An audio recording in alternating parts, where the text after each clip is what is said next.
Assalamualaikum warahmatullahi wabarakatuh. Waalaikumsalam warahmatullahi wabarakatuh.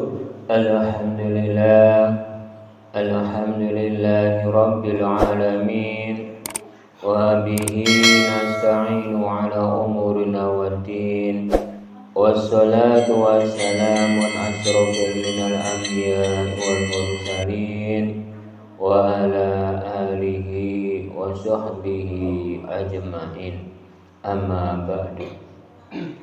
Para bapak dan para ibu dan para saudara-saudara yang saya hormati, para tokoh-tokoh masyarakat yang saya hormati, para alim ulama yang saya hormati, puji syukur alhamdulillah Allah telah melimpahkan rahmatnya dan hidayahnya kepada kita semua, dikasih kesehatan dan umur panjang sehingga kita bisa berkumpul bertatap muka atau bermuajahah pada malam hari ini.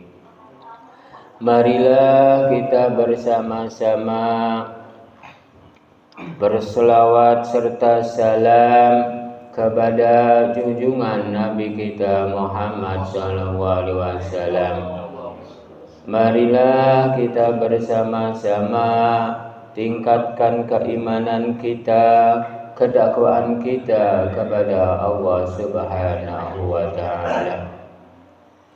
Marilah kita bersama-sama pada malam hari ini kita belajar pengaosan pada malam hari ini.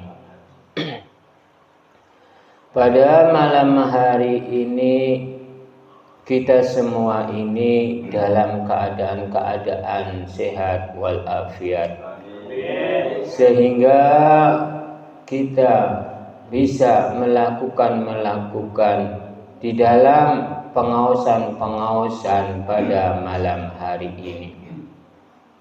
Pada malam hari ini temanya, judulnya yaitu adalah murni. Pada malam hari ini temanya, judulnya yaitu adalah murni.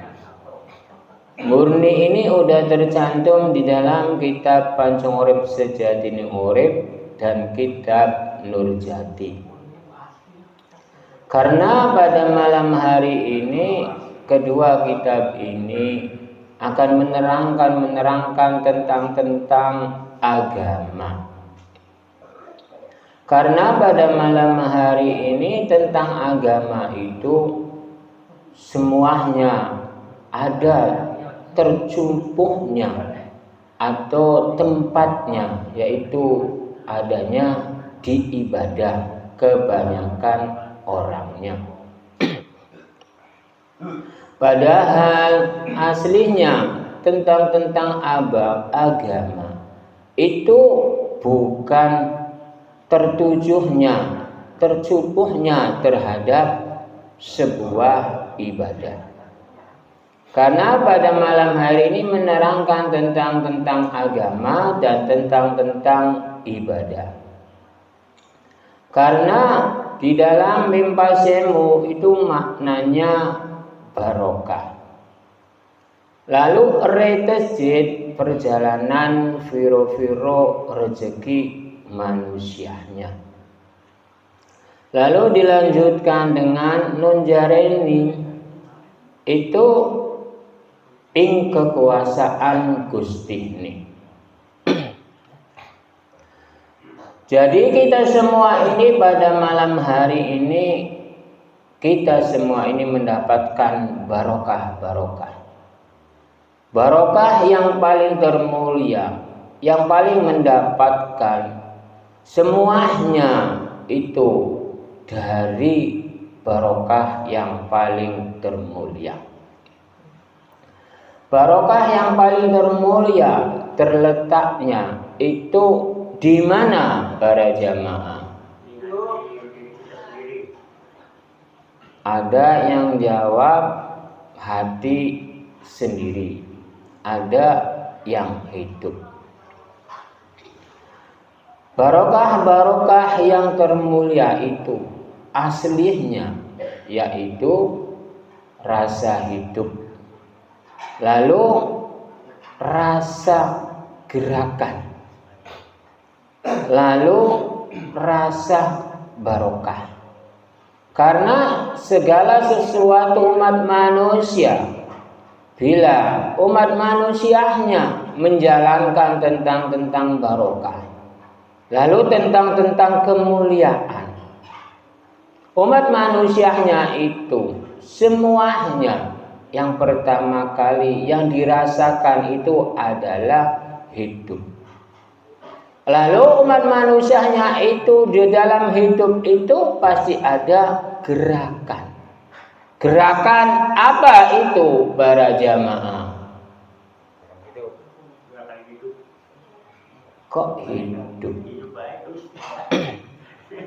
Ya kalau umat manusia memiliki yang paling memiliki gerakan itu adalah gerakan rasa.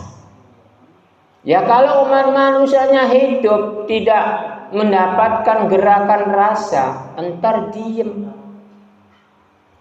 Rasa itu yang menggerakkan itu adanya ing dalam hati, ing dalam pikiran. Karena yang menggerakkan rasa itu adalah hati lan pikiran. Umat manusia pun bila hidup lalu rasanya itu tidak bergerak, berarti hati pikirannya itu diem. Jadi nggak bisa apa-apa. Berarti barokah yang paling tertinggi, yang paling tinggi setelah hidup yaitu adalah rasa gerakan.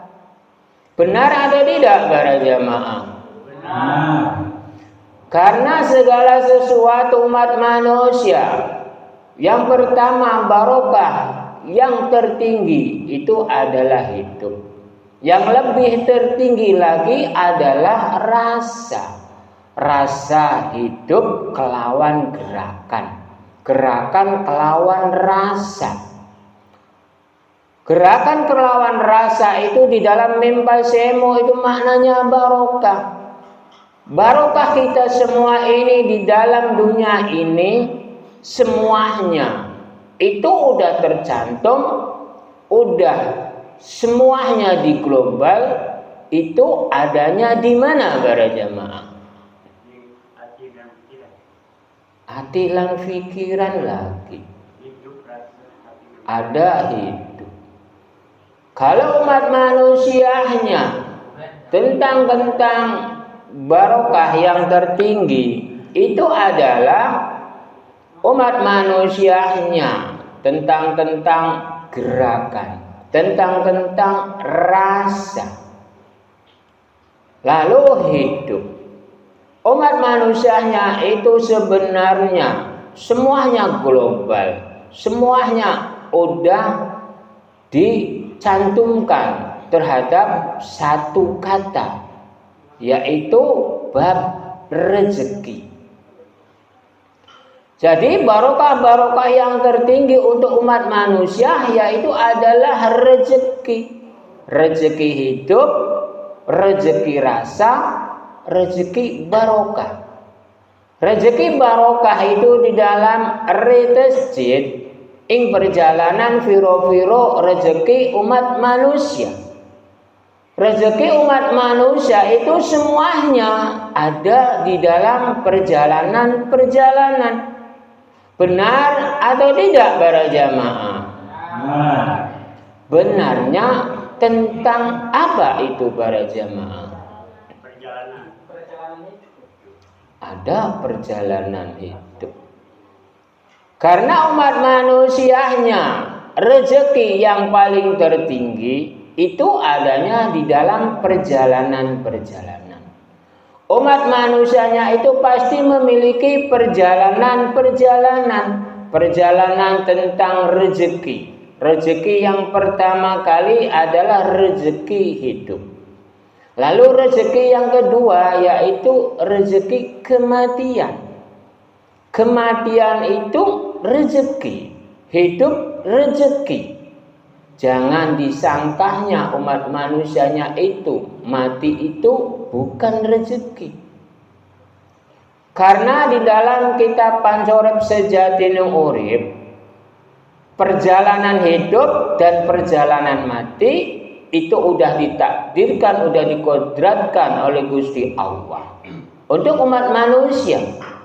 Berarti udah dikodratkan, udah ditakdirkan untuk umat manusia, berarti itu rezeki. Karena udah ditakdir kodratkan bahwa umat manusianya itu ada perjalanan hidup dan perjalanan mati. Karena perjalanan hidup dan perjalanan mati yang berkuasa, yang menentukan itu di dalam nun jareni ing kekuasaan ing saking Gustine. Jadi kita semua ini berjalan pada malam hari ini mendapatkan rezeki. Walaupun hidupnya pas-pasan. Walaupun kondisi badannya setengah sehat, setengah tidak. Contohnya diri saya. Ini diri saya ini kadang sehat, kadang tidak. Karena diri saya ini sedang kondisinya tidak fit. Kondisinya tidak fit ini juga itu mendapatkan rezeki. Rezeki dari Gusti Allah. Supaya umat manusianya itu jangan ujub, jangan takabur. Karena segala sesuatu umat manusia bila tidak mendapatkan sakit, entar umat manusianya itu jadi ujub, entar mengaku menjadi Tuhan. Itu yang pertama. Berarti umat manusianya itu bila kadang sehat, kadang sakit, berarti mendapatkan rezeki. Mendapatkan rezeki juga mendapatkan barokah. Karena kita semua ini pada malam hari ini semuanya mengharapkan barokah. Barokah umat manusia pada malam hari ini, barokahnya tentang yang utama pada malam hari ini, barokahnya tentang apa para jamaah? Oh, jawabannya barusan itu dipertanyakan. Udah ngeblank, udah bingung. Berarti HP-nya ini ngeblank. Sebenarnya barokah yang paling tertinggi yaitu hidup, lalu rasa bergerak. Rasa bergeraknya itu kelawan hati, kelawan pikiran. Lalu mendapatkan barokah. Karena gerakan-gerakan itu, kelawan hati dan pikiran itu dipastikan mendapatkan barokah. Karena jasad ini, kita ini yang menggerakkan itu adalah hati, dan pikiran, dan roh. Bila ada roh, dipastikan hidup. Bila umat manusianya tidak bisa bergerak, tidak memiliki rasa, diem aja. Hidup sih hidup, tapi nggak sempurna. Kesempurnaan umat manusia di dalam hidup perjalanan itu adanya digerakkan kelawan rasa. Rasanya hidup, lalu digerakkan, entar mendapatkan barokah. Barokahnya itu apa yang dituju dipastikan bisa bila udah bergerak. Contohnya sayanya haus, lalu entar umat manusianya itu bergerak kelawan rasa ingin mengambil air atau sebotol aqua, lalu mendapatkan barokah. Barokahnya itu tadinya haus, jadinya enggak haus. Karena pada malam hari ini tentang barokah yang paling tertinggi itu terletaknya adalah rasa hidup. Hidup kelawan rasa, kelawan hati, kelawan pikiran, lalu kelawan gerakan, entar mendapatkan barokah.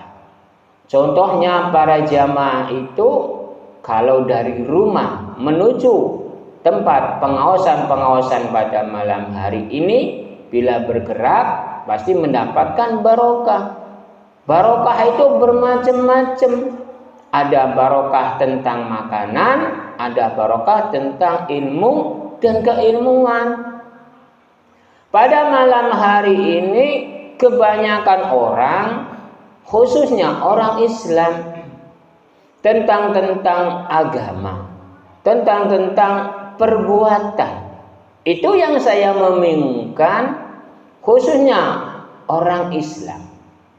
Bila tentang ibadahnya, sholatnya itu benar, entar seluruh amal perbuatan itu benar. Bila umat manusianya itu ibadah sholatnya itu kalang kabut, selang cepo, entar amal ibadah yang lain kurang bagus, entar ada yang bilang tidak diterima. Jadi yang saya membingungkan tentang itu, yang saya mempertanyakan. Tapi kalau di kitab Nurjati, di kitab Pancorep Sejatining Urip, tentang ibadah, tentang ibadah sholat, perbuatan umat manusianya itu, penampungnya itu bukan ibadah sholat. Kalau ibadah sholat itu hanya perbuatan. Kalau di dalam kitab Pancorep Sejatining Urip dan kitab Nurjati, yang penampung segala sesuatu tentang ibadah, tentang perbuatan, itu bukan sholat. Penampung yang utama yaitu hakiki, hak yang pasti, haknya Gusti. Karena di dalam non jareni ing kekuasaan ing saking Gusti ne, lalu ainuin ing satuhune pangeran kang berhak, yang hakiki hak yang pasti itu adalah Gusti, yang berkuasa itu adalah Gusti. Berarti penampung tentang perbuatan, penampung tentang ibadah itu bukan sholat.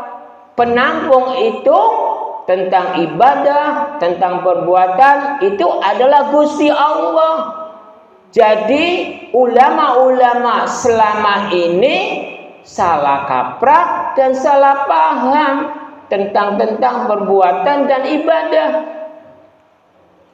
Dipikir saja, kok tentang ibadah sholat bisa menampung tentang perbuatan umat manusia. Ibadah sholatnya itu menampungnya tentang apa? Bisa apa?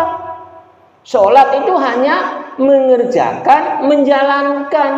Yang menampung itu tentang ibadah sholat, ibadah sodako jariyah, amal jariyah, atau perbuatan yang lain, itu adalah Gusti Allah, bukan tentang ibadah sholat. Kok golongan ulama selama ini kok gak mengerti tentang itu? Bila sholatnya benar, entar ibadah yang lain benar. Bila sholatnya salah, entar ibadahnya yang lain salah semua, tidak benar semua. Penampung ibadah orang Islam yang dituju, yang ditentukan itu adalah sholat. Itu yang salah kaprahnya. Sebenarnya itu yang menampung itu segala sesuatu perbuatan umat manusia, ibadah umat manusia itu adalah Gusti Allah. Benar atau tidak para jamaah?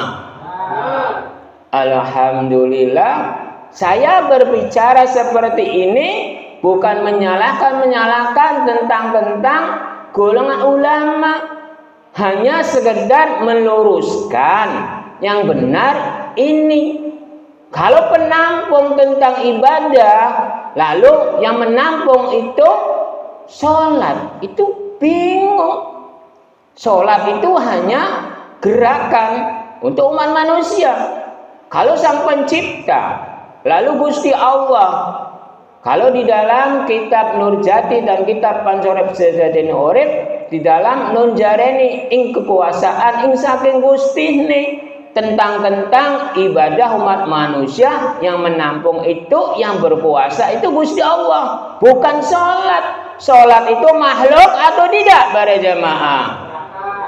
Sholat itu Gusti Allah atau Sang Pencipta para jamaah? Gerakan, bukan umat manusia, bukan Tuhan, hanya gerakan, bukan makhluk. Kok selama ini umat manusianya tidak mengerti tentang gerakan perbuatan? Tahunya bila ibadah sholat ya benar, entar amal yang lain benar semua. Bila sholatnya tidak benar, amal yang lain tidak benar semua. Yang saya membingungkan seperti itu. Kalau di kitab saya, penampung tentang perbuatan ibadah itu adalah Gusti Allah atau Sang Pencipta, tidak ada yang lain. Kok golongan ulama selama ini, ulama, kiai, ustadz, gus-gus, boya-boya atau habaib atau para imam bilangnya seperti itu? Penampung perbuatan, penampung ibadah itu adalah sholat. Saya membingungkan seperti itu. Sholat itu bukan makhluk, sholat itu hanya sekedar gerakan umat manusia. Jadi nampungnya itu seperti apa para jamaah? Kan bingung, tidak tahu. Gamblang atau tidak para jamaah? Dipastikan gamblang. Tapi selama ini semenjak zaman dahulu kala sampai sekarang, tahunya penampung tentang ibadah, penampung tentang perbuatan umat manusia terletaknya di sholat. Kalau di kitab saya, penampung perbuatan, penampung tentang ibadah itu adanya di Sang Pencipta, di Gusti Allah, karena ada kitabnya. Di dalam Nunjareni ing kekuasaan ing saking Gustine, lalu ainuhin ing satuhune pangeran kang berhak, yang berkuasa, yang hakiki, yang pasti itu adalah Gusti. Gustinya itu Gusti Allah. Gusti Allah itu adalah Sang Pencipta, bukan sholat. Paham atau tidak para jamaah? Kalau udah dibolongi paham, tadi enggak. Karena terjumpuhnya, fokusnya sholat. Ya kalau di kitab saya umat manusianya itu diharuskannya di dalam ngaji.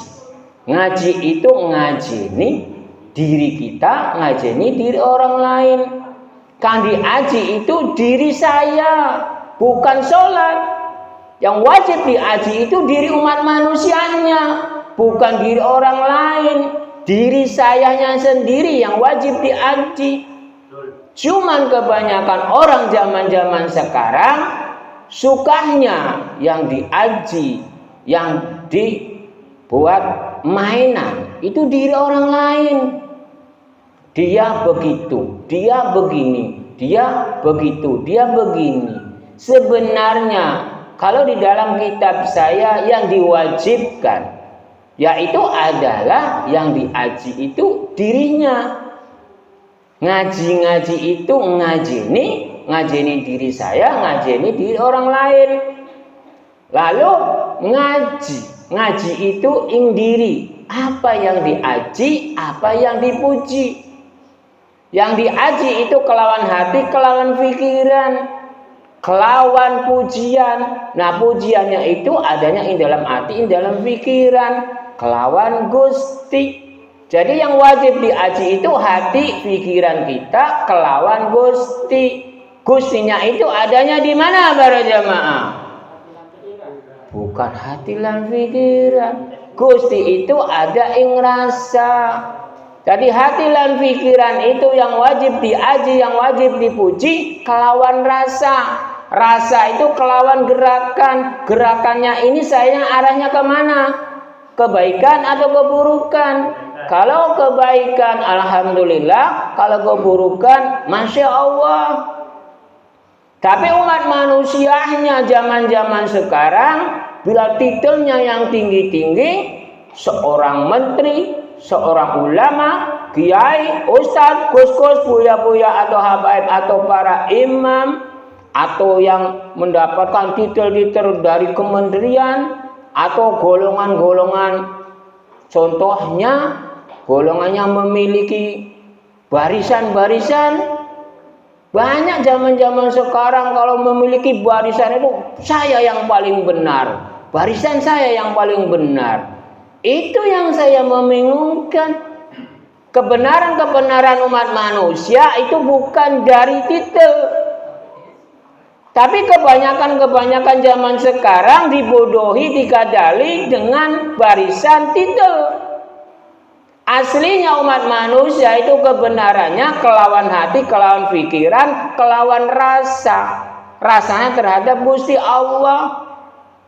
Bila umat manusianya udah merasa di dalam hati, dalam pikirannya, yang diaji, yang dipuji itu Gusti Allah, entar rasa perbuatannya itu baik.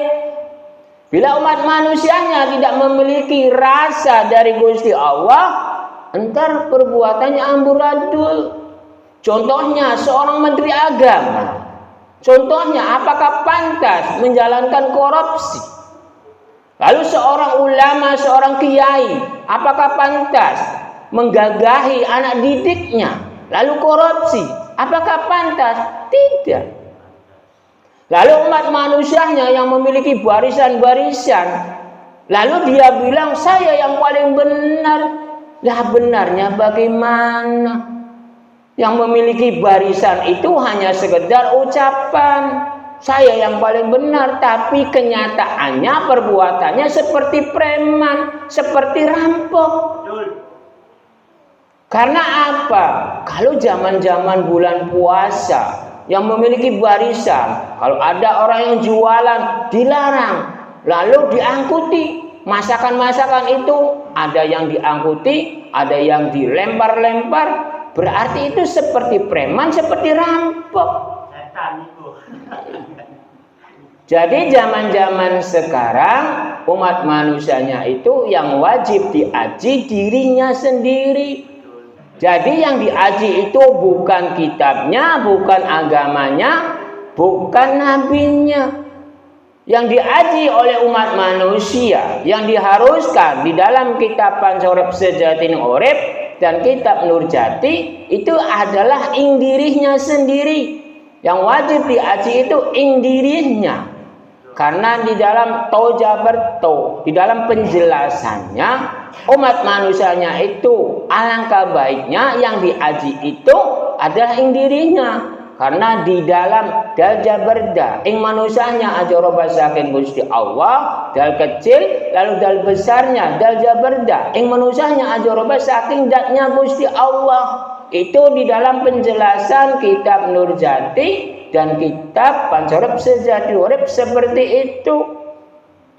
Berarti tentang agama itu enggak kebagian, tentang nabi enggak kebagian, tentang kitab gak kebagian.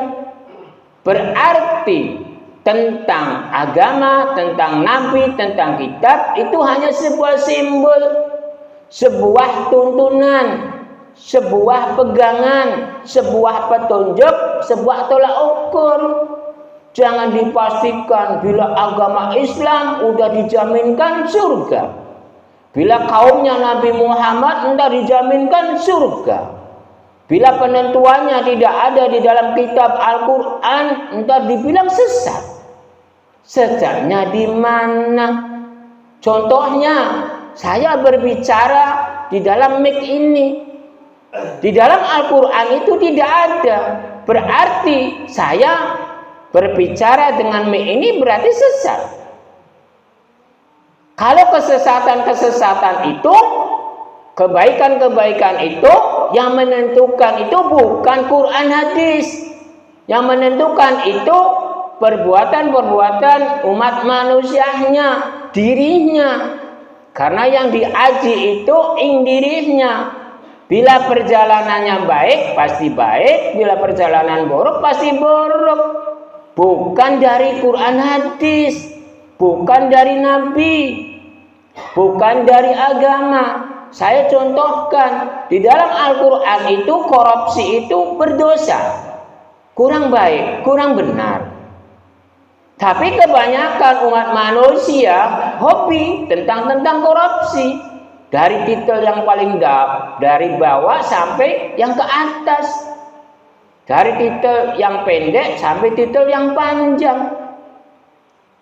Jadi penentuan perbuatan umat manusia itu bukan dari Quran hadis, dari dirinya sendiri. Dari perbuatannya dirinya sendiri, kelawan hati, kelawan pikiran, kelawan rasa, kelawan gerakan. Bila gerakannya baik, pasti baik. Bila gerakan buruk, pasti buruk. Waktunya hampir jam 10. Saya cukupan saja. Bila ada yang mau bertanya, saya persilakan. Assalamualaikum warahmatullahi wabarakatuh. Waalaikumsalam warahmatullahi wabarakatuh. Izin bertanya Ustaz, saya masih kurang paham. Mati itu adalah rezeki. Mohon dijelaskan lagi.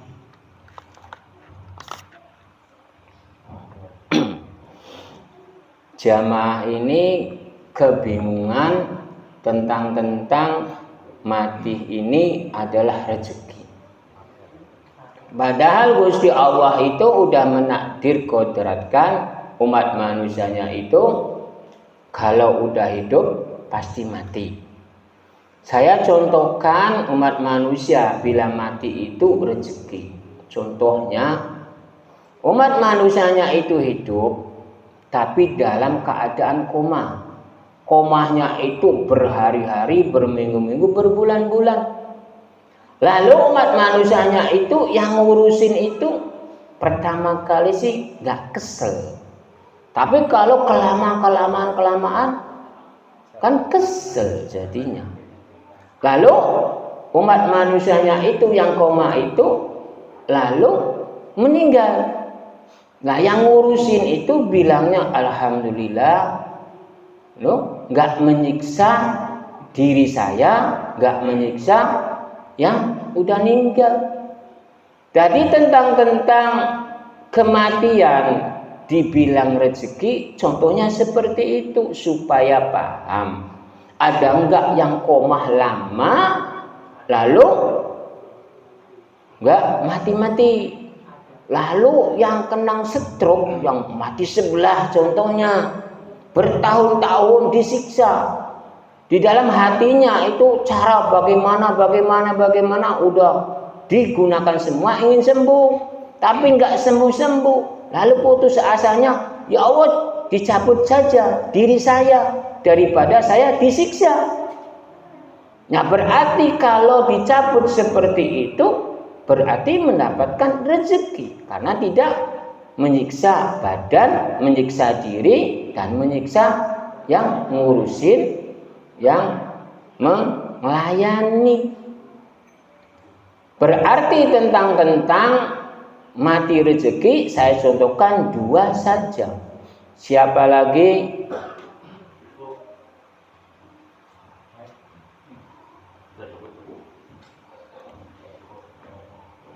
Assalamualaikum warahmatullahi wabarakatuh. Waalaikumsalam warahmatullahi wabarakatuh. Untuk tanggapan Ustaz berkaitan dengan ibadah sholat, banyak yang mengatakan bahwa yang pertama kali dihisab pada diri seseorang itu adalah sholat. Itu bagaimana ceritanya? Assalamualaikum warahmatullahi wabarakatuh. Waalaikumsalam warahmatullahi wabarakatuh. Ini pertanyaannya dalam, tapi aslinya sih dangkal. Kalau umat manusianya itu udah memiliki tingkatan yang lebih tinggi, ini dangkal. Kalau dipikir akal sehat, kok yang pertama kali yang dihisab itu yang dinilai adalah sholat. Ya kalau di dalam kitab saya, yang pertama kali yang dinilai, yang dihisab, yang ditimbang itu adalah perbuatan kita. Karena di dalam kitab Pancorep Sejatine Urip dan kitab Nurjati, tergantung ing kawitannya perbuatan-perbuatan ing alam dunianya, entar pembalasannya atas perbuatannya ing alam kuburnya. Berarti tentang pembalasan itu adanya di dalam perbuatan-perbuatan, bukan sholat. Nah kalau sholat itu hanya sekedar pulang terimanya umat manusia terhadap Gusti Allah. Kalau sholat itu tidak mendapatkan apa-apa, hanya mendapatkan baik. Karena tentang pahala, tentang dosa, tentang balasan, itu adanya di dalam perbuatan-perbuatan. Contohnya sodako jariyah, amal jariyah. Bila umat manusianya melakukan membagi-bagi, contohnya sodako jariyah, amal jariyah, itu kalau orang dikasih pasti bilang matur kesuwun, terima kasih. Itu berarti balasan. Lalu tentang imbalan itu tergantung Gusti Allah. Tapi kalau tentang sholat, lalu dihisab, lalu dinilai.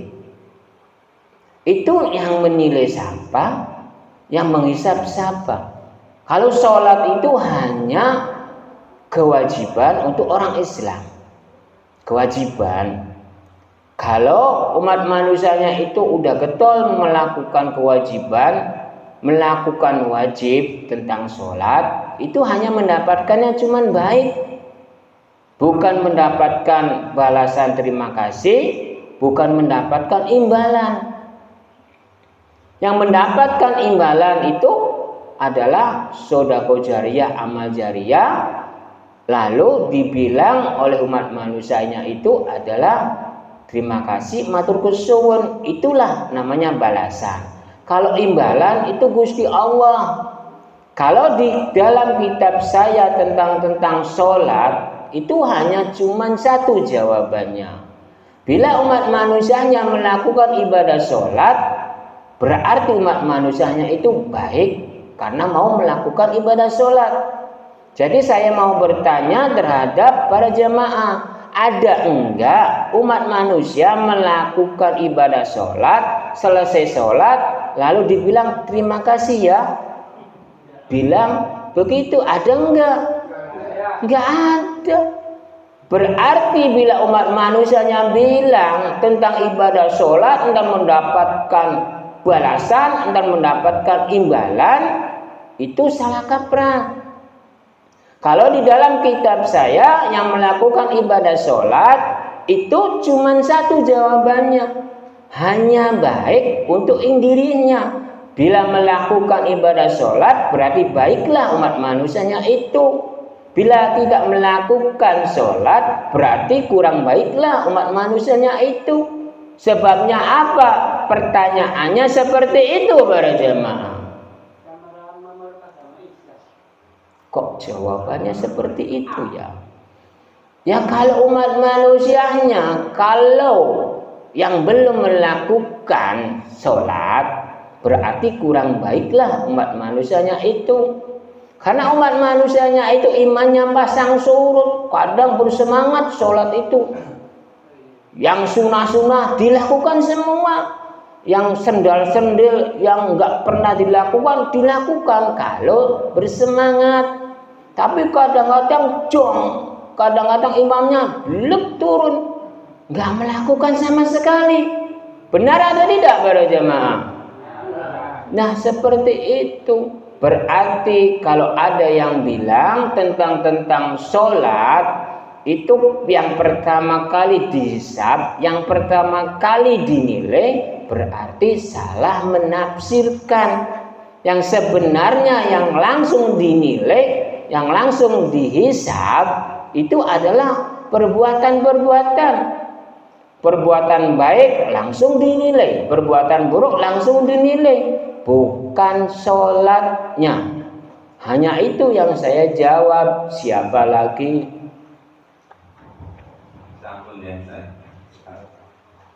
Bila tidak ada yang bertanya lagi, saya cukupkan saja.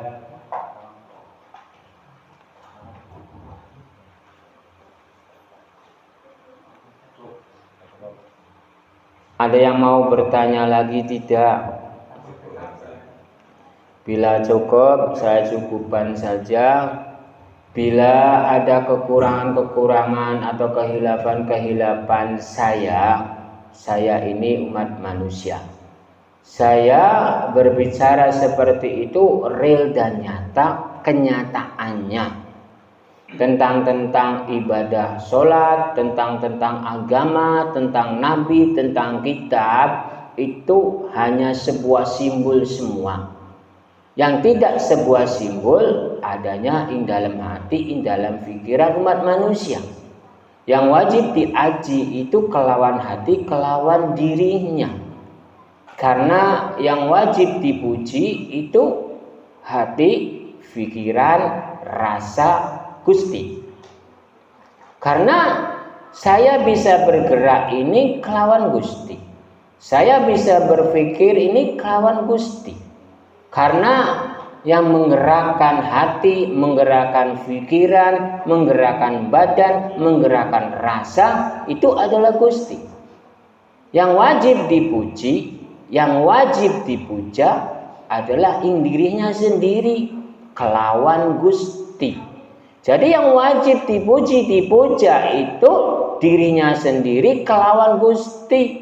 Tidak ada yang lain. Yang wajib dipedomi itu dirinya sendiri dan Gusti. Tidak ada yang lain.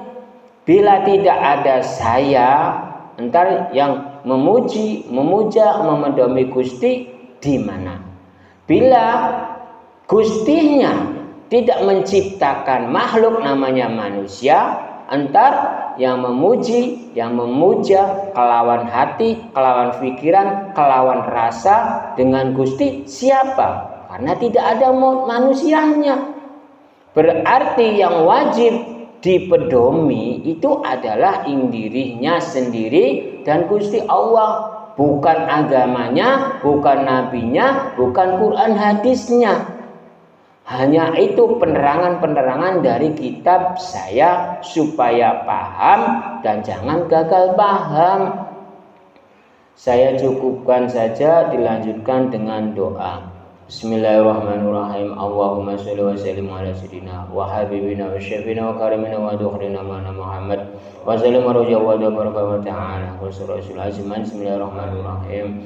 Alhamdulillahirabbil alamin. Alhamdulillah majid mansudanik ya Allah ya hayyu qayyum ya alimu ya alim ya rabbal alamin. Qayyum ya rizqu min syarqi wa ilahi anta masudi wa rizqu malubi wa huwa amri ila la ilaha illa anta subhanaka inni kuntu minadz zalimin. La ilaha illa anta subhanaka inni kuntu minadz zalimin. La ilaha illa anta subhanaka inni kuntu minadz zalimin. Wa khususan para jamaah wa umurina wa salamati berati berizkilah wa umurina wa salamati berati berizkilah wa umurina wa salamati berati berizkilah wa sallallahu ala sayyidina Muhammad wa ala alihi wa sahbihi wasallam. Subhana rabbika rabbil izzati amma yasifun wa salamun ala mursalin. Al-Fatihah. A'udzu billahi minasyaitonir rajim. Bismillahirrahmanirrahim. Alhamdulillahi rabbil alamin arrahmanir rahim maliki yaumiddin. Iyyaka na'budu wa iyyaka nasta'in ihdinas siratal mustaqim siratal ladzina an'amta 'alaihim ghairil maghdubi 'alaihim waladdallin. Wassalamualaikum warahmatullahi wabarakatuh. Waalaikumsalam.